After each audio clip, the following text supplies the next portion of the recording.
Coming up in the 2018 FIFA World Cup magazine, the sights and sounds of St. Petersburg. We'll look back at some of the highlights from the preliminary draw. And we'll explore the rise of Zenit, Russia's richest club.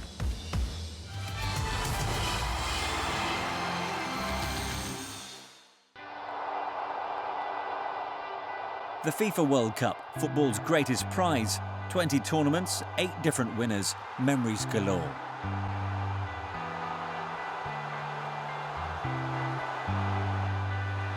In a little under 3 years from now, Russia will host football's premier tournament for the very first time.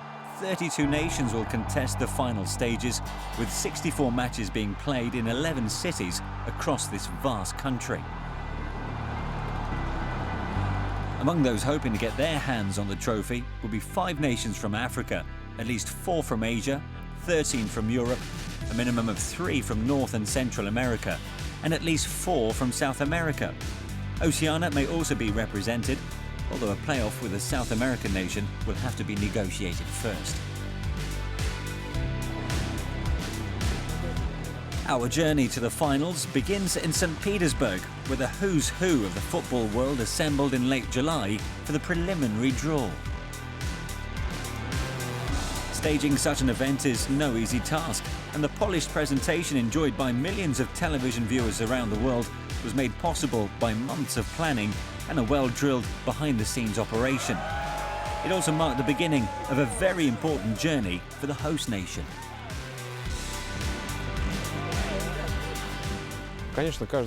Naturally, every World Cup is unique. Every tournament carries the stamp of its organizing country. We are very proud of our country and its diversity. We're looking forward to sharing everything Russia has to offer. There is something for everyone here. There is history, art, architecture. I don't think anyone coming in 2018 will regret visiting Russia.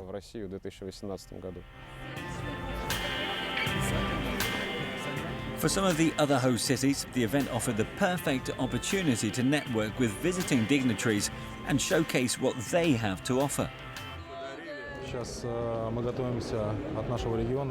Our city is looking forward to hosting the World Cup.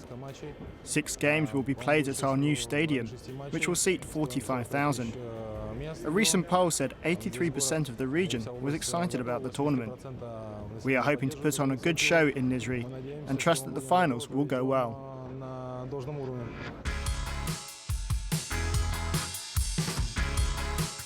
Qualifying is already underway in some confederations, but not in Europe, and that section of the draw threw up some eye-catching ties.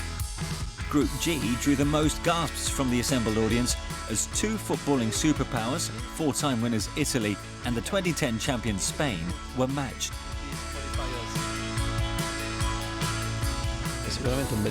It's a very good draw. It's a good chance for us to test ourselves against Spain, who are one of the best teams. The level of competition will be challenging, but I think we can match them. Hopefully we will get a good result, but let's see how it goes on the pitch. In South America, all 10 nations will play each other home and away, and the opening match day sees Brazil travel to Santiago to face Copa America winners Chile.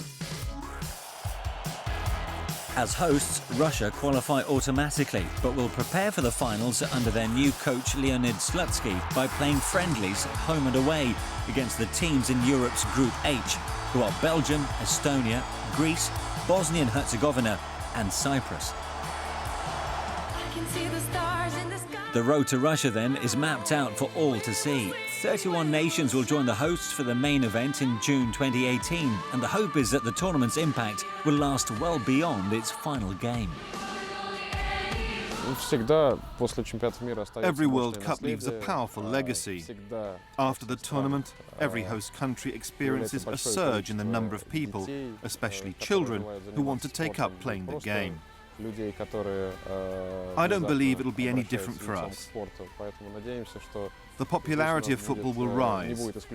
Attendances at matches will go up. More people will join football academies. The World Cup will change people's attitudes to football in Russia.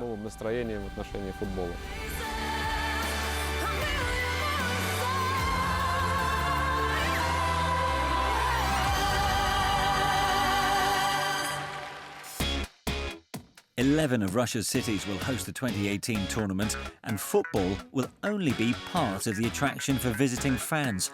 So what to see and do according to the residents?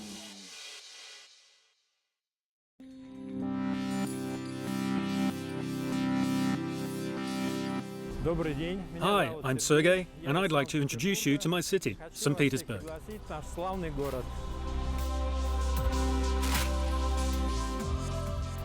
This is St. Isaac's Cathedral, a popular location and one of my favorite places.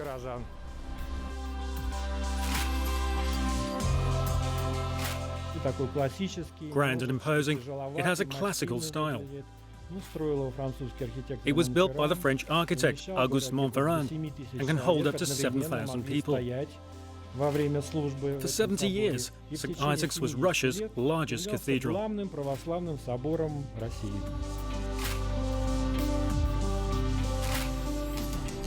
Over there is the Winter Palace, once the official residence of the Tsars. Today, it's part of the Hermitage Museum complex.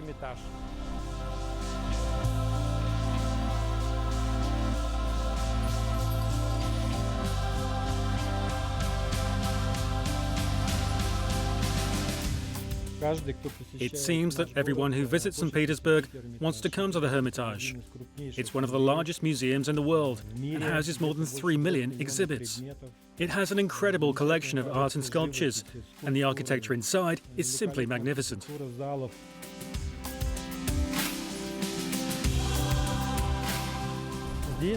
Our next stop on Hare Island is the Petersburg Fortress, built by Peter the Great back in 1703.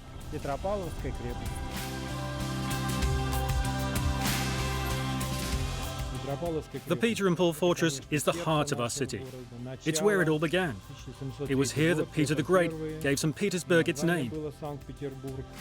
It's also where Peter the Great was buried after his death. A cultural treat by day, St. Petersburg also offers much to do once the sun goes down, with bars, restaurants and entertainment on offer to suit all ages and budgets. It's all here, just waiting to be discovered. So I hope you enjoyed it. See you in 2018.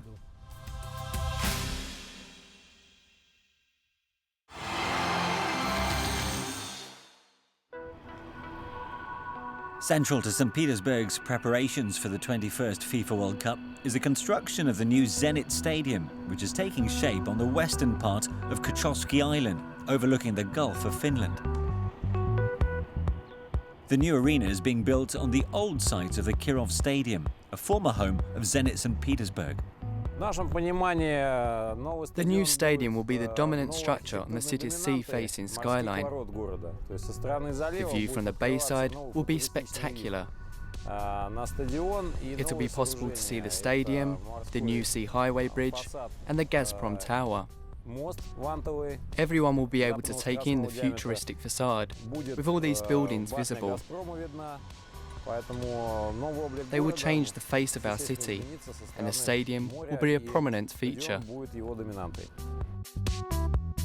St. Petersburg will stage 7 matches, including one semi-final at this site on the edge of town. The stadium will boast a capacity of 69,000 and will feature a sliding roof and retractable pitch.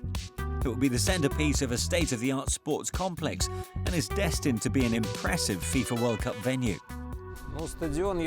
The stadium is one of the most complex buildings around. It's the pinnacle of technical design. Everyone in the Russian construction industry is very proud of it. 10 years after construction began, this spaceship-like stadium will host the opening fixture at the 2017 FIFA Confederations Cup. Sadly, its designer, Kisho Kurokawa, won't witness the event, having died shortly after the ground was broken here. Still, all those involved in completing the project are confident of realising the Japanese architect's vision. Everyone knows there are challenges when it comes to building a stadium. especially one of this size and capacity. However, we've successfully overcome every design and technical issue we've faced. We are currently on track to complete the stadium in 2016. These are exciting times for football enthusiasts of all ages in St. Petersburg, and with Zenit, the city's leading club, set to take up residence once the stadium is finished, the world will get a glimpse of its grandeur very soon indeed. This stadium will be an example to people of what Russia can achieve. Hopefully, it will change some of their opinions about us. In a sense, this project is a challenge, a chance to demonstrate that Russia is a great country, capable of hosting world-class events.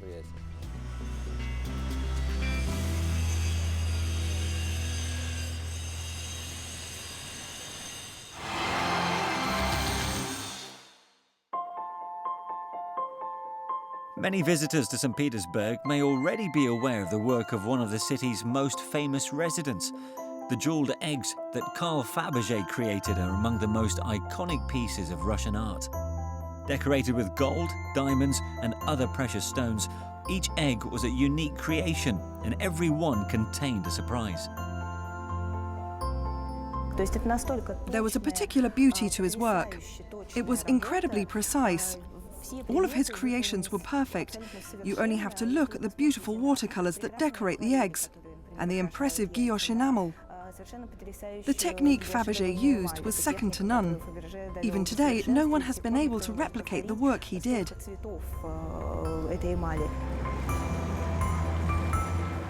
The most famous examples of Faberge's work were the imperial eggs he created for the last two Tsars, Alexander III and Nicholas II. Today, 9 of them are on display in the Faberge Museum, located in the Shuvalov Palace in the heart of St. Petersburg.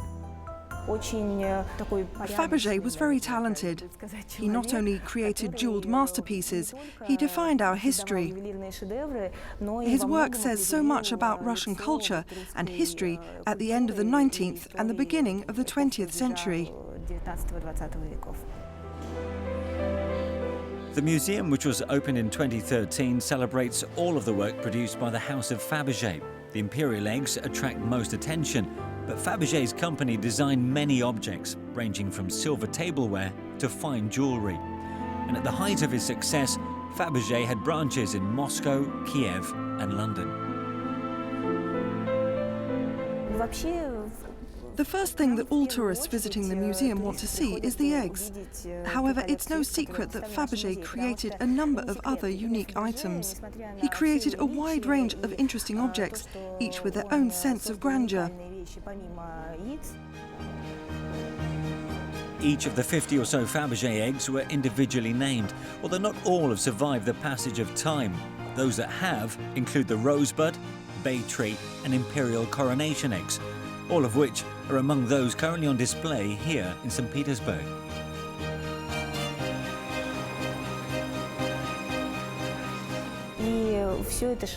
They're all masterpieces, and each one is unique. Anyone who comes here and sees them for the first time will be impressed with the detail that went into making them. I think that each and every visitor will leave here thinking that they have seen the very best of Russian art.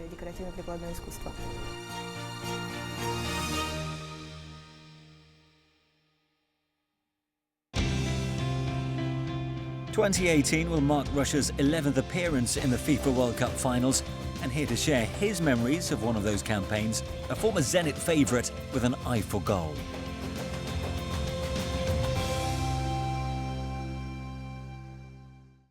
I'm Dmitri Radchenko.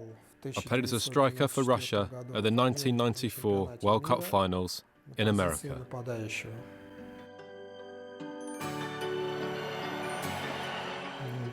The tournament was very important for us because it was our first as an independent Russia. We have been preparing for it for a very long time.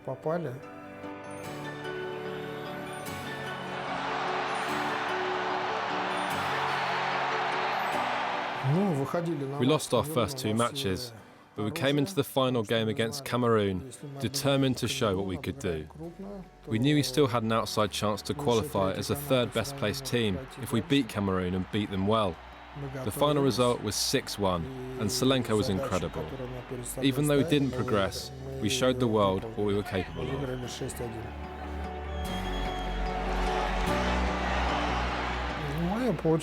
The game is remembered for Oleg's 5 goals, but I scored one too. It was Russia's 6th of the game. It came from a counter-attack. How I scored it, though, wasn't important. My childhood dream had been to play in the World Cup and to score a goal. And that's what happened.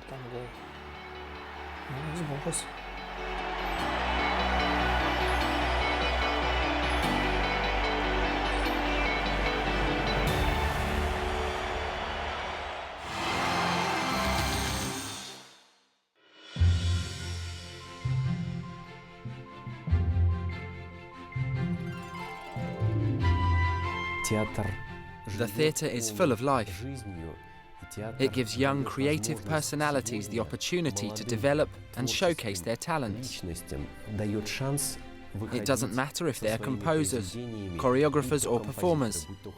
The theatre is about nurturing talent and presenting their art on stage.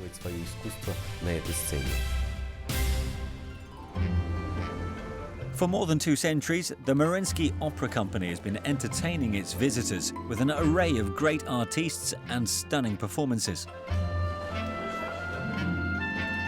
It was the brainchild of Russia's longest-ruling female leader, Catherine the Great, and the company moved into its current home in 1860. The theatre flourished under the watchful eye of the imperial royal family and today boasts one of the world's largest stages and can hold more than 1,600 people. YURI FATEEV is the Mariinsky's ballet director. The Russian monarchy was very progressive. They didn't want to fall behind the rest of Europe. They paid a lot of attention to developing a theatre for the imperial court. The idea was to create a theatre that was considered to be the best of the best, an elite theatre for elite art.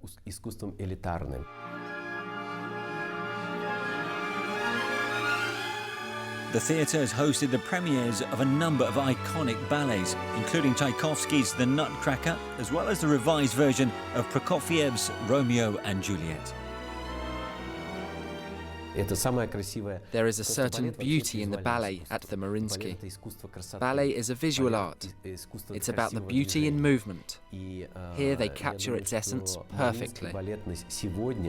The ballet at the Mariinsky is probably the best in the world.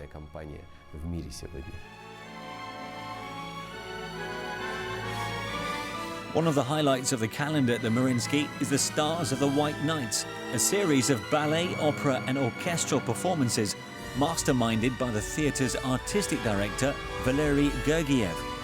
The festival runs from May to July and attracts visitors from all over the world. Today, the Mariinsky Theatre stands out from the other great theatres in a variety of ways. It has a wide repertoire, which is highlighted during the White Nights. You can see opera, ballet and even symphonies during this time. All of these productions are of the very highest standard.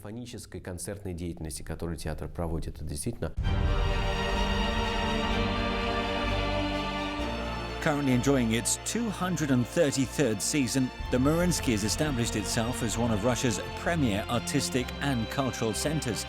To tread its boards remains an honour of the highest degree.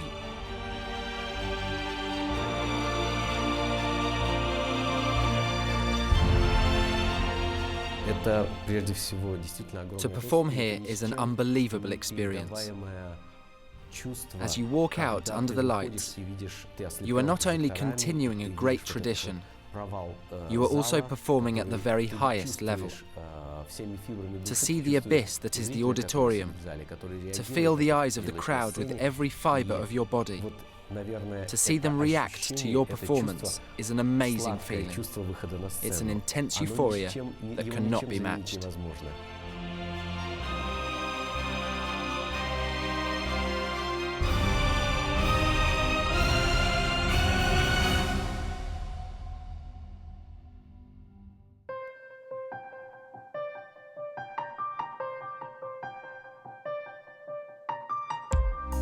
St. Petersburg was founded in 1703 by Tsar Peter the Great and served as the capital of the Russian Empire for over 200 years, until the October Revolution of 1917.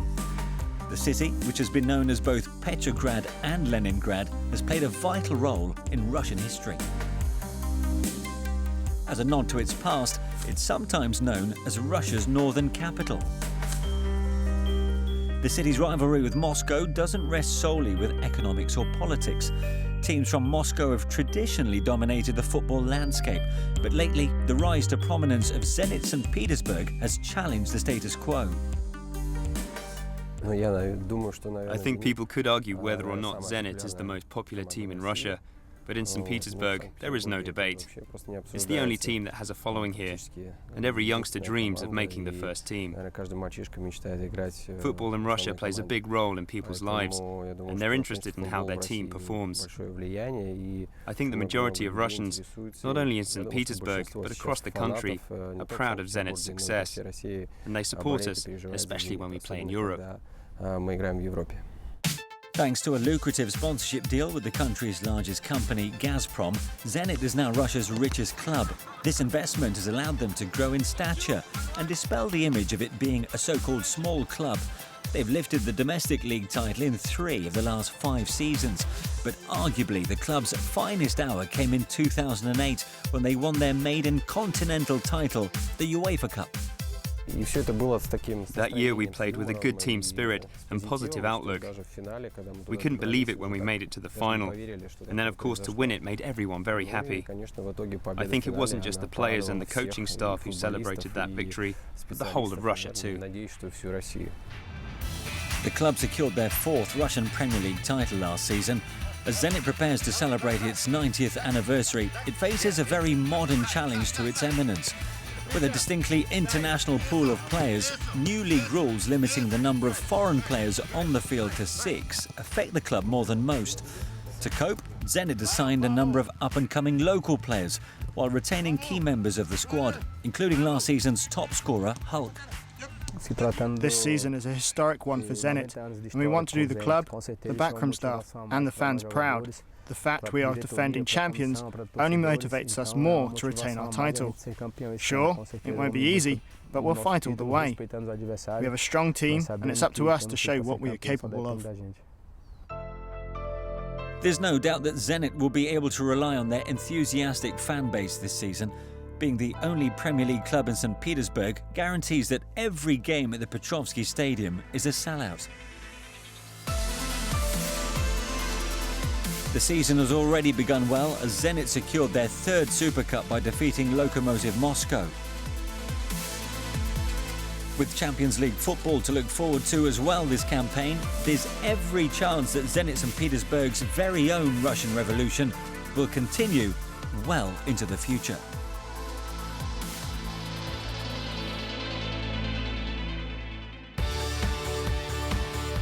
Next month on the 2018 FIFA World Cup magazine, we take in the sights and sounds of Samara, Russia's space city on the banks of the mighty Volga River. See you then.